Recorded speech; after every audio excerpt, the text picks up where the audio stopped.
Good morning, everyone. My name is Marin Emma, and I am the TMRS Education Manager for the Fort Worth, Wichita Falls, Lubbock, and Amarillo areas. If we've not met, you've probably met one of my coworkers, Shannon, Lorraine, or Ida, who you're going to be seeing and hearing from later in the conference. TMRS is your partner in benefits, and today we're going to talk about some of the things that you can do to ensure the best possible experience for your staff and for your employees. And we're going to start with enrollment. Not necessarily the nuts and bolts of enrolling someone into TMRs through the portal. I know you guys all know how to do that already. But first, making sure those enrollments are entered in a timely manner. It's best not to hold those pending enrollments too long. For example, holding everything until the end of the week, the end of the month, the end of the quarter. The longer you wait, the bigger the possibility that something can fall through the cracks. In addition, until you've gotten that enrollment entered in the portal, your employee is not going to be able to register their My TMRS account or designate the beneficiaries for their TMRS benefit. Second, making sure those entries are accurate.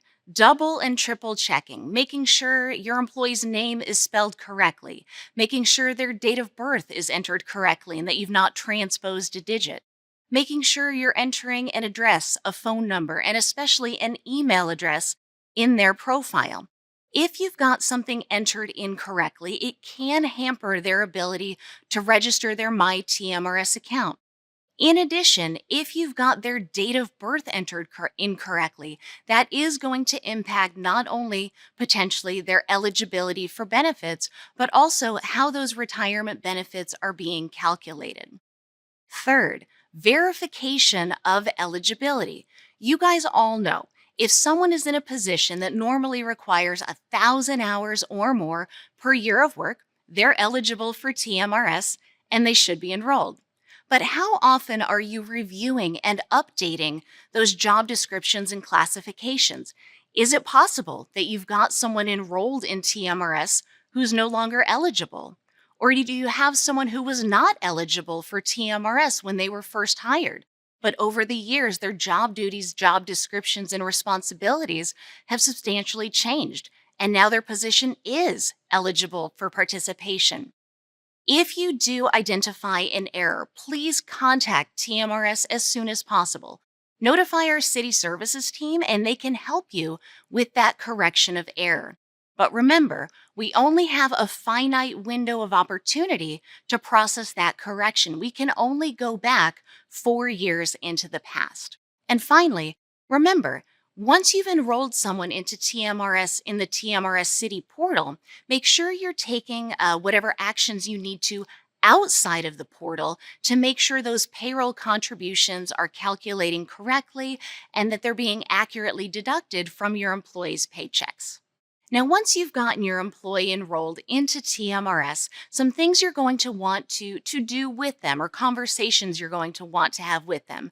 First and foremost, encouraging them to register for their My TMRS account as quickly as possible.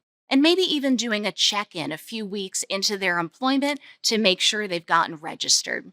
Once they're registered, helping them become familiar with the features and the functionality of their My TMRS account. And kind of hand in hand with that, making sure they've designated a beneficiary for their TMRS benefit. Making sure they understand that they can either complete that designation online through their My TMRS account or that they can complete it using the paper beneficiary form available on our website. Also, making sure they understand that the beneficiary for their TMRS benefit is going to be separate and apart from any beneficiary they've designated for other city sponsored benefits. For example, the life insurance that the city provides, or perhaps the 457 that they're contributing to as well. Third, making sure that you are proactively educating new employees about their TMRS benefits and specifically your city's TMRS plan design. Making sure they understand the employee contribution that they're going to be making from their pay, making sure they understand the match that they will be receiving from your city in retirement, helping them understand the vesting and the retirement eligibility requirements that your city has. Now, when you're having those conversations with those new employees about vesting for their TMRS benefit, making sure you're having conversations about proportionate retirement. If you have folks that you've hired in from a state agency who are members of the employees retirement system, or someone coming in from the county who's a member of Texas County and District, if you've hired someone from an independent school district or public college and they're coming to you from the teachers retirement system, City of Austin retirement system, or the judicial retirement system, making sure they understand how all of those retirement accounts can work together and what they need to do to make TMRS aware of their membership with that other retirement system. Similarly, if your city provides restricted prior service credit, making sure your employees understand how that benefit works and what steps they need to take to apply for that additional time credit towards their vesting and towards their retirement eligibility. Finally, making sure your new employees know how to contact TMRS when they have questions, making sure they have the phone number for our member service center and our web address as well. Now, what are some things that you guys can do throughout the year to make sure the administration of the TMRS benefit runs as smoothly as possible? First, what can you do in the city portal? Well, if you guys are not familiar with the reports that you can run literally with the click of a button in the portal, I would encourage you to explore those. My personal favorite, and my cities hear me talk about this all the time. There is a report that you can run that is going to identify any of your employees who do not have a valid beneficiary on file. And this report is ever changing, right? As you guys hire in new employees, it's going to identify those who've not yet designated a beneficiary. As your employees are becoming vested throughout the year, it's going to identify those folks who've not yet updated their beneficiary after becoming vested. So, this is a great tool for you guys to do some targeted outreach to that population. You guys all know how important it is that your employees have a valid beneficiary on file and the kinds of problems it can create if someone passes without a valid beneficiary.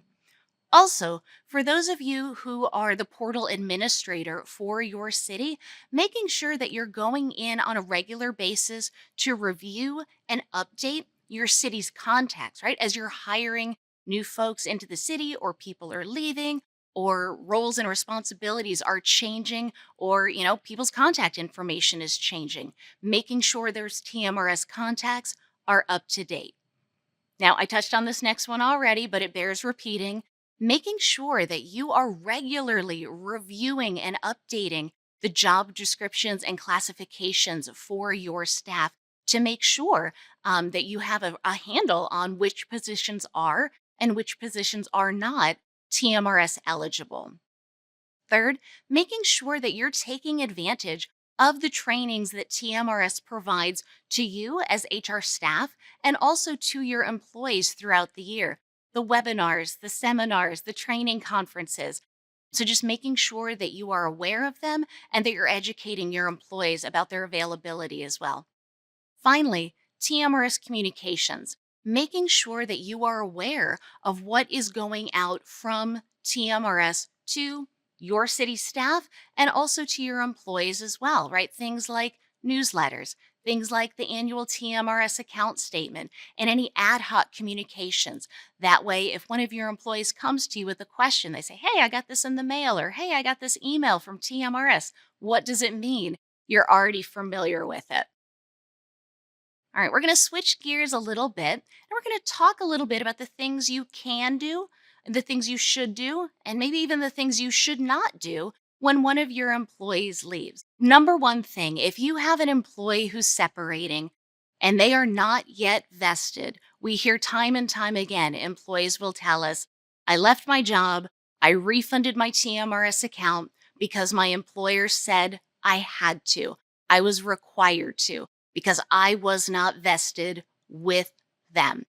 And this is not correct, right? Your employees, they are not required to vest with each individual city. Just because someone has only been with you a year or two, they may have TMRS service with a different city they worked for prior to you.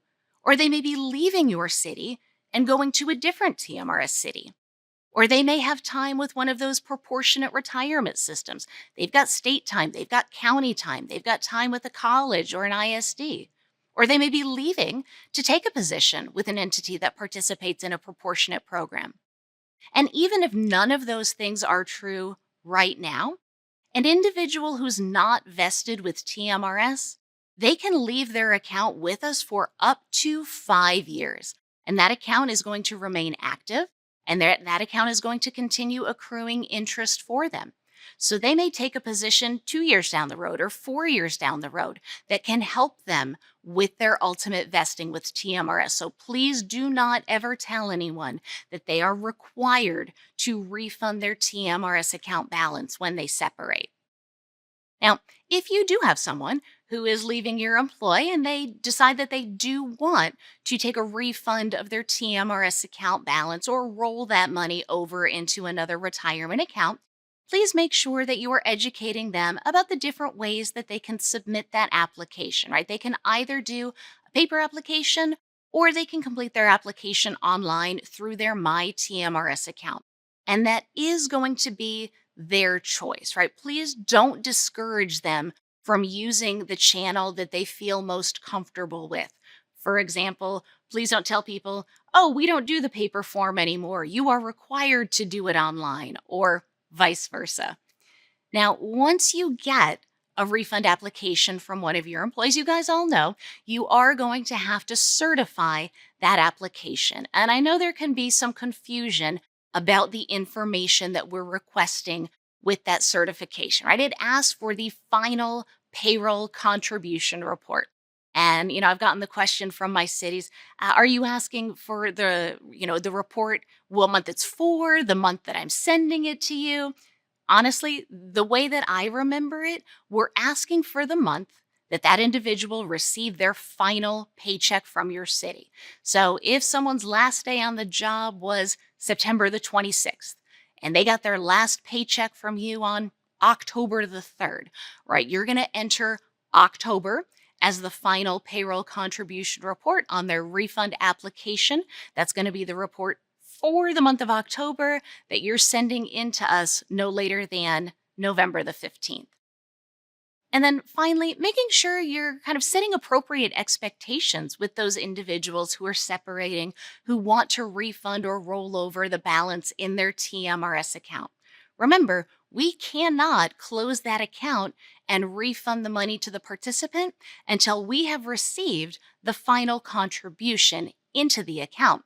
So, kind of going back to that example I mentioned a moment ago, you could have someone who separates employment in late September, but we're not necessarily getting the final payroll contribution report until mid November. So, making sure that people understand there can be a little bit of lag time between when their last day on the job is and the point at which we can actually close that account and refund the money to them.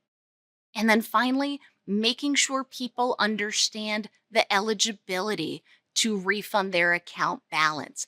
I once had a situation where an individually separated employment with, we'll call it City A. They put in their refund application and turned around and started a new job with City B.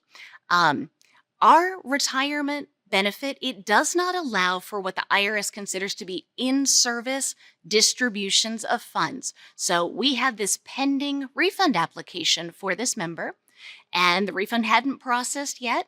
And then we got enrollment information from City B, the new city he was working for.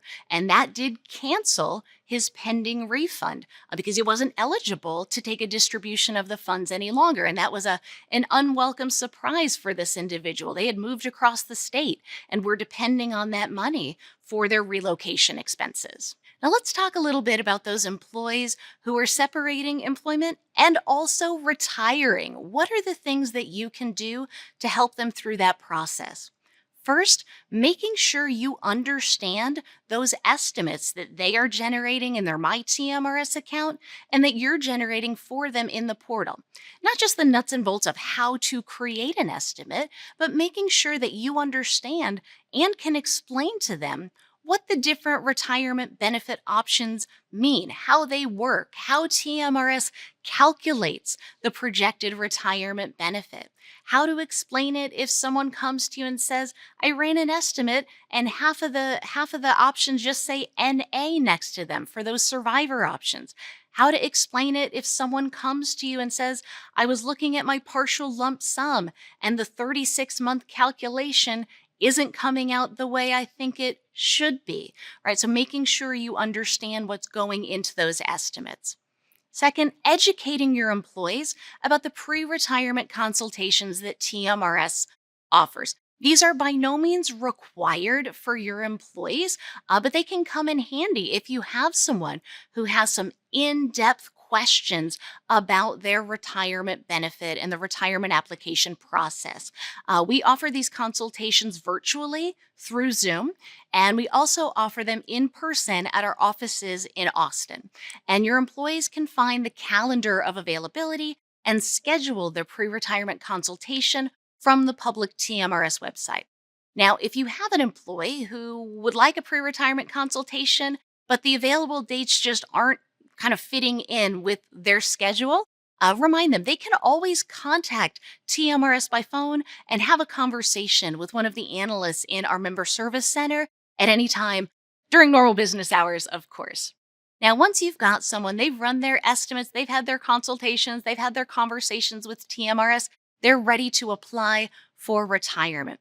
Make sure you are educating those employees not only about the different ways that they can submit that application, whether they prefer to do a paper application or whether they prefer to apply electronically through My TMRS, but also the timing within which they can submit their application. As a reminder, folks can start that application process up to 90 days in advance of their intended TMRS retirement date. If your city provides a COLA, a cost of living adjustment for your retirees, make sure you're having those conversations with your prospective retirees to help them understand, when they can expect to receive their first benefit increase, how the city calculates the COLAs that their retirees are receiving, how often your city is providing cost of living adjustments to the retirees as well.